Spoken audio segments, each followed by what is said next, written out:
Hey, it's Pastor Tom, and this week we will continue on in our Exodus study. This week talking about chapters 11 through 13:10, with us actually reading chapter 10, 1 through 28. I, of course, want to invite you to join us for either the Bible study on Zoom at 1 p.m. or join us outside of the church at 7 p.m. for our evening Bible study version. But with all these studies, I've always wanted to do a video just to go with it. And this week, I kind of want to point to something that happened to me. When I was reading the Passover text, I kept going to the Last Supper, right?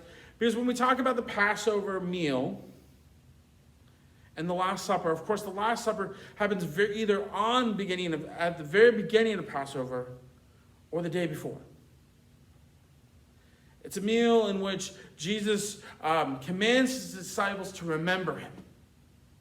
Do this in remembrance of me. Just like for Passover, the Israelites are told to do the Passover meal in remembrance of what God is doing.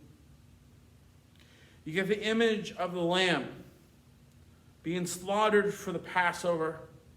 And for us Christians, we talk about Jesus being the Lamb of God, who of course dies on the cross. Dies on the cross to save us. But at the same time, as we encounter these texts, it's easy to think of them purely in Christian terms. And one of the challenges that we're going to try to approach it from on Thursday is to try to see it not in Christian terms.